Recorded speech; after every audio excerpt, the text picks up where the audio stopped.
Você está ouvindo o audiolivro O Homem Integral, segunda obra da série psicológica de Joana de Ângeles, pelo médium Divaldo Franco.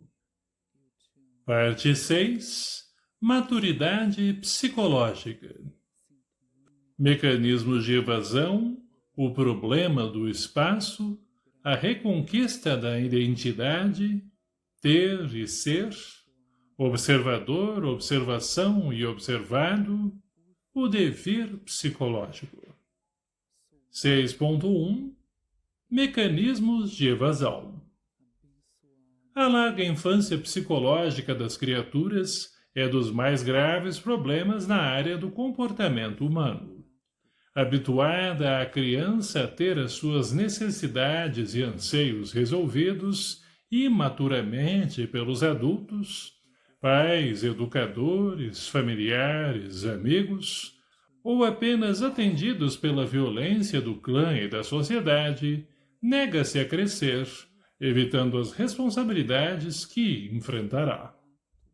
No primeiro caso, porque tudo lhe chega às mãos de forma fácil, dilata o período infantil, acreditando que a vida não passa de um joguete e o seu estágio egocêntrico deve permanecer, embora a mudança de identidade biológica de que mal se dá conta.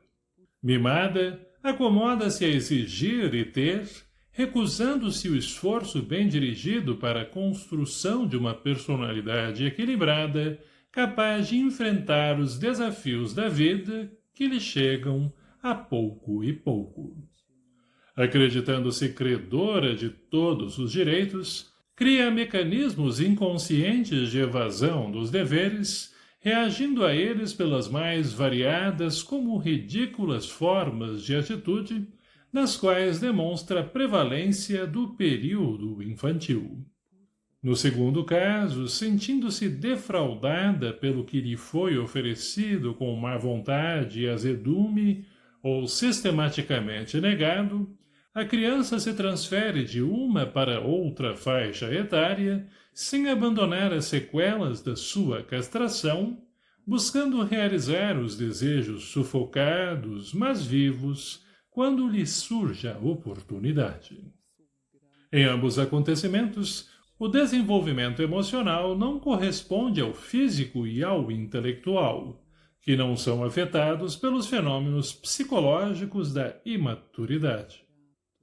Excepcionalmente, pode suceder que o alargamento do período infantil, por privação dos sentimentos e pelas angústias, produza distúrbios na saúde física como na mental, gerando dilacerações profundas, difíceis de sanadas. Na generalidade, porém, o que sucede são as apresentações de adulto suscetível, medroso, instável, ciumento, que não superou a crise da infância, nela permanecendo sob conflitos lastimáveis. As figuras domésticas representadas pelo pai e pela mãe permanecem em atividade emocional no inconsciente, resolvendo os problemas ou atemorizando o indivíduo que se refugia em mecanismos desculpistas para não lutar, mantendo-se distante de tudo quanto possa gerar decisão, envolvimento responsável e enfrentamento.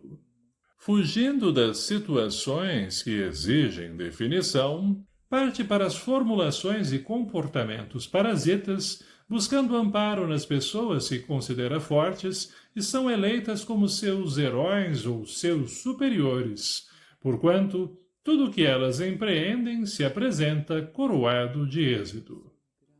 Não se dá conta da luta que travam, das renúncias e sacrifícios que se impõem.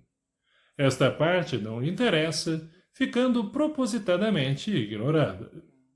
Com efeito, cresce-lhe a área dos conflitos da personalidade com predominância da autocompaixão, num esforço egoísta de receber carinho e assistência sem a consciência da necessidade de retribuição. Não lhe amadurecendo os sentimentos da solidariedade e do dever, crê-se merecedor de tudo em detrimento do esforço de ser útil ao próximo e à comunidade, esquecendo-se das falsas necessidades para tornar-se elemento de produção em favor do bem geral.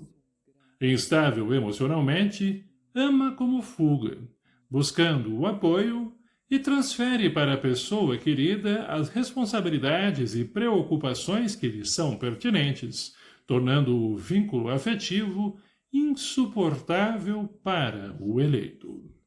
Outras vezes, a imaturidade psicológica reage pela forma de violência, de agressividade, decorrentes dos caprichos infantis que a vida, no relacionamento social, não pode atender.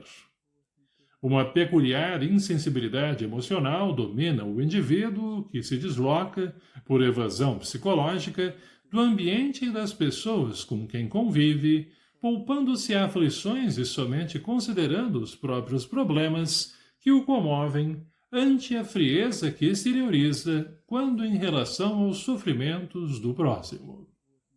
O homem nasceu para a autorrealização e faz parte do grupo social no qual se encontra a fim de promovê-lo, crescendo com ele.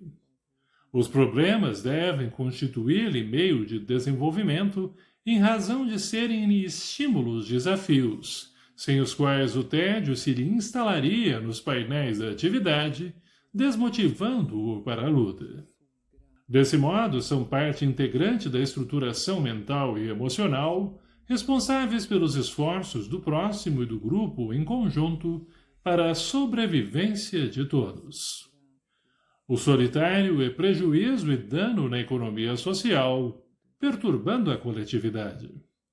Fatores que precedem ao berço, presentes na historiografia do homem, decorrentes das suas existências anteriores, situam-no no curso dos renascimentos em lares e junto aos pais de quem necessita, a fim de superar as dívidas, desenvolver os recursos que lhe são inerentes e lhe estão adormecidos, dando campo à fraternidade que deve viger em todos os seus atos. Assim, cumpre-lhe libertar-se da infância psicológica, mediante as terapias competentes que o desalgemam dos condicionamentos perniciosos, ao mesmo tempo trabalhando-lhe à vontade para assumir as responsabilidades que fazem parte de cada período do desenvolvimento físico e intelectual da vida. Partindo de decisões mais simples, o exercício de ações responsáveis, nas quais o insucesso faz parte dos empreendimentos, o homem deve evitar os mecanismos de evasão, assim como as justificativas sem sentido, tais: não tenho culpa, não estou acostumado, nada comigo dá certo. Aí ocultando a sua realidade de aprendiz para evitar as outras tentativas que certamente se farão coroar de êxitos. A experiência do triunfo é lograda através de sucessivos erros. O acerto nos primeiros tentames não significa a segurança de continuados resultados positivos. Em todas as áreas do comportamento estão presentes a glória e o fracasso, como expressões do mesmo empreendimento. A fixação de qualquer aprendizagem dá-se mediante as tentativas frustradas ou não. Assim, vencer o desafio é esforço que resulta da perseverança, da repetição, sem enfado nem cansaço. Toda fuga psicológica contribui para a manutenção do medo da realidade, não levando a lugar algum. Mediante sua ausência, aumentam os receios de luta, complicam-se os mecanismos de subestima pessoal e desconsideração pelos próprios valores. O homem, no entanto, possui recursos inesgotáveis que estão ao alcance do esforço pessoal. Aquele que se demora somente na contemplação do que deve fazer, porém, não se anima a realizá-lo, perde excelente oportunidade de desvendar-se, desenvolvendo as capacidades adormecidas que o podem brindar com segurança e realização interior. Todo o esforço a ser envidado em favor da libertação dos mecanismos de fuga contribui para apressar o equilíbrio emocional, o amadurecimento psicológico, de modo a assumir a sua humanidade, que é a característica definidora do indivíduo. Sua memória, seus valores, seus atos, seu pensamento. A fuga, portanto, consciente ou não, no comportamento psicológico, deve ser abolida, por incondizente com a lei do progresso, sob a qual todas as pessoas se encontram submetidas pela fatalidade da evolução. 6.2 O problema do espaço. O espaço é de vital importância para a movimentação dos seres, especialmente do homem. Experiências de laboratório demonstram que, em uma área circunscrita, na qual convivem bem alguns exemplares de ratos, à medida que aumenta o seu número, nele se manifesta a agressividade, até o momento em que, tornando-se mínimo o espaço para a movimentação, os roedores lutam, dominados por violenta ferocidade que os leva a dizimar-se. Graças a isto, nas cidades e lugares outros superpopulosos, o respeito pela criatura e a propriedade desaparece, aumentando progressivamente a violência e o crime que se dão as mãos em explosões de sandices inimagináveis. A diminuição do espaço retira a liberdade, diminuindo-a na razão do volume daqueles que o ocupam, o que dá margem à promiscuidade no relacionamento das pessoas, com o consequente desrespeito entre elas mesmas. Inconscientemente, a preservação do espaço se torna um direito de propriedade, que adquire valores crescentes em relação à sua escassez e localização. O homem, como qualquer outro animal, luta com todas as forças e por todos os meios para a manutenção da sua posse, a dominação do espaço adquirido e, às vezes, pelo que gostaria de possuir, tombando nas ambições desmedidas, na ganância. No relacionamento social, cada indivíduo é cioso dos seus direitos, do seu espaço físico e mental, da sua integridade, da sua intimidade, zelando pela independência de ação e conduta nestas áreas comportamentais. Quando os sentimentos afetivos irrompem e ele deseja repartir a sua liberdade com a pessoa amada, naturalmente espera compartilhar dos valores que ela possui, numa substituição automática daquilo que irá ceder. Trata-se de uma concessão-recepção, gerando uma ação cooperativista. A princípio, o encantamento ou a paixão substitui a razão, quebrando um hábito arraigado, sem chance de preenchê-lo por um novo, que exige um período de consciente adaptação para uma convivência agradável, emocionalmente retributiva. Apesar disso, ficam determinados bolsões que não podem ou não devem ser violados, constituindo os remanescentes da liberdade de cada um, o reino inconquistado pelo alienígena. Nos relacionamentos das pessoas imaturas, os espaços são, de imediato, tomados e preenchidos, tornando a convivência asfixiante, insuportável, logo passam as explosões do desejo ou os artifícios da novidade. Surgem nesse período as discussões por motivos fúteis que escamoteiam as causas reais, nascendo as mágoas e rancores que separam os indivíduos e, às vezes, os arruinam.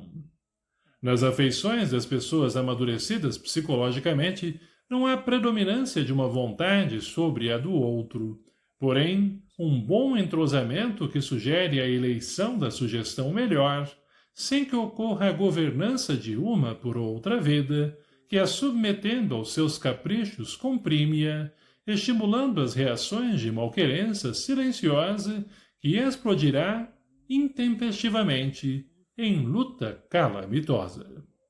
Por isso mesmo, o afeto conquista sem se impor, deixando livres os espaços emocionais que substituem os físicos cedidos, ampliando-se os limites da confiança que permite o trânsito tranquilo na sua e na área do ser amado, que lhe não obstaculiza o acesso, o que é, evidentemente, de natureza recíproca.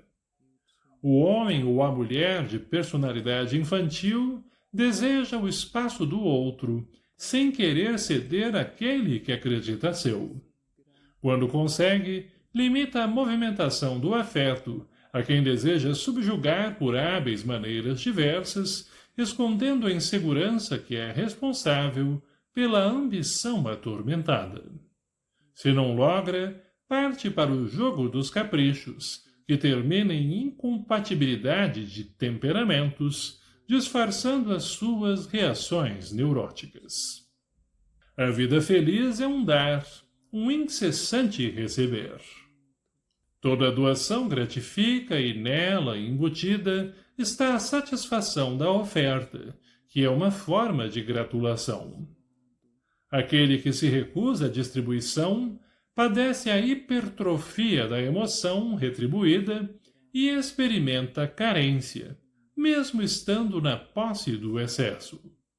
Somente doa, cede, quem tem e é livre, interiormente amadurecido, realizado. Assim, mesmo quando não recebe de volta e parece haver perdido o investimento, prossegue pleno, porquanto somente se perde o que não se tem, que é a posse da usura e não o valor que pode ser multiplicado. A pessoa se deve acostumar com seu espaço, liberando-se da propriedade total sobre ele e adaptando-se mentalmente à ideia de reparti-lo com outrem, mantendo, porém, integral a sua liberdade íntima, cujos horizontes são ilimitados. Ademais, deve considerar que os espaços físicos são transitórios em razão da precariedade da própria vida material, que se interrompe com a morte, transferindo o ser para outra dimensão, na qual os limites tempo e espaço passam a ter outras significações. 6.3 A reconquista da identidade. A imaturidade psicológica do homem leva-o a anular a própria identidade em face dos receios em relação às lutas e ao mundo nas suas características agressivas. A timidez confunde-o, fazendo que os complexos de inferioridade lhe aflorem, afastando-o do grupo social ou propelindo-o à tomada de posições que lhe permitam impor-se aos demais.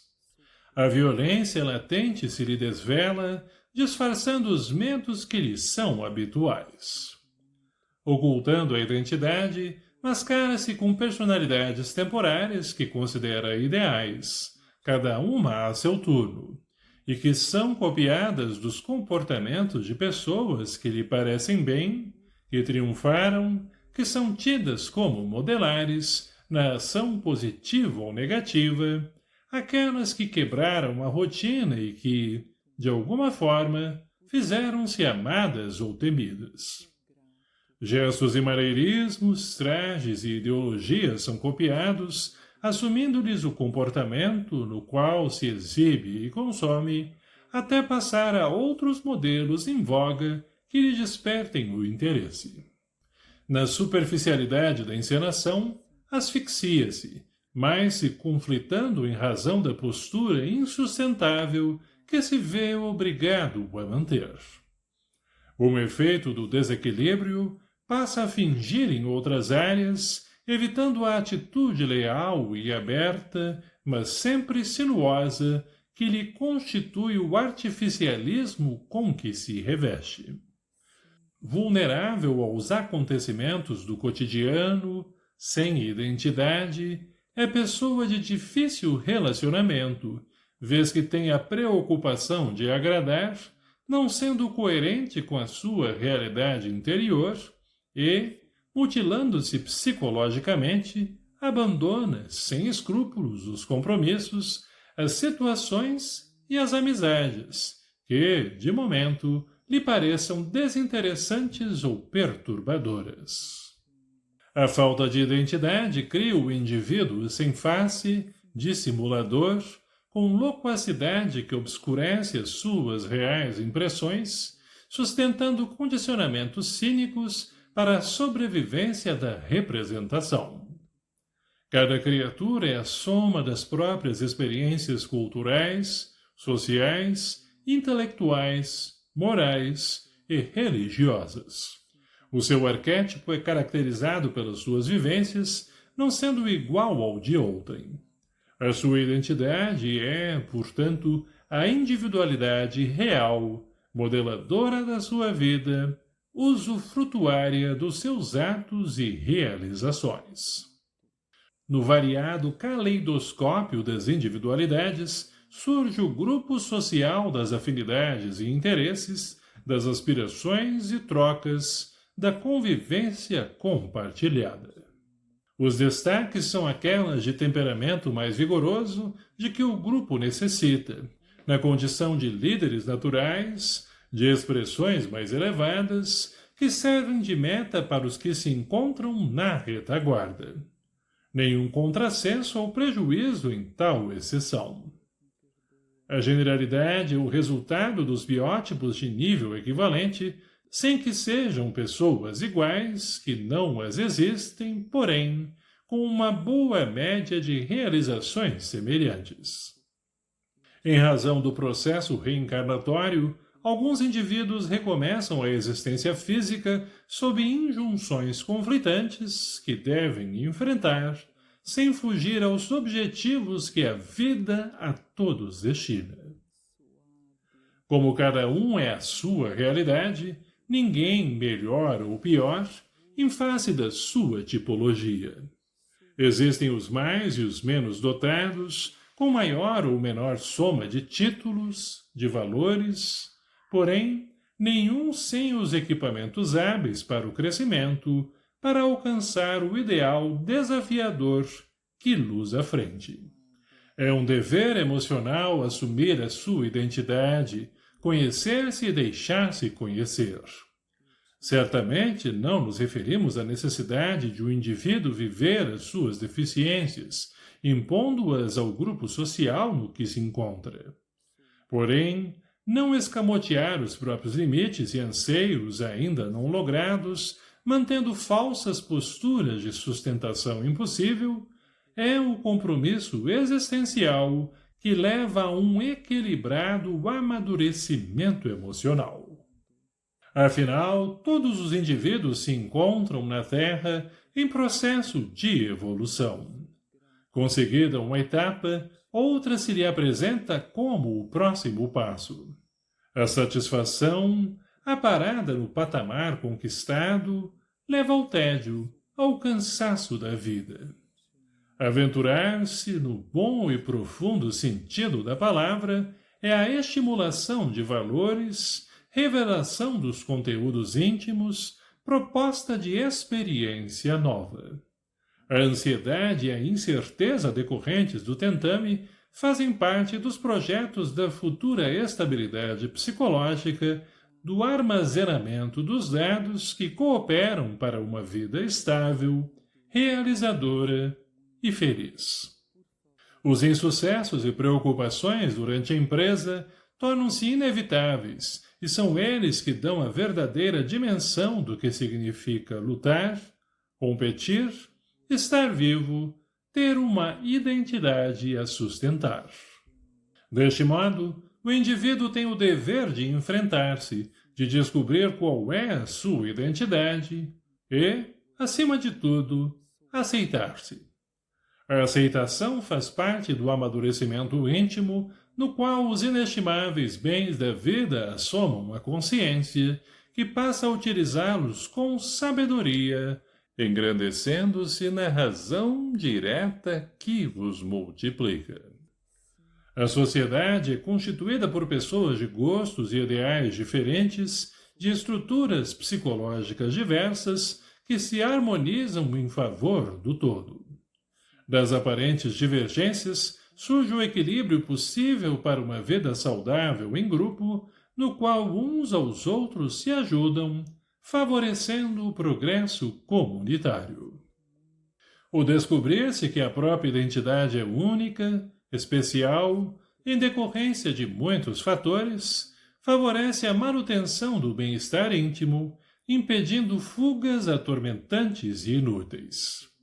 Quem foge da sua realidade neuratiza-se, parecendo estados oníricos de pesadelos que passam à área da consciência em forma de ameaças de desditas por acontecer, com um mundo mental povoado de fantasmas que não consegue diluir.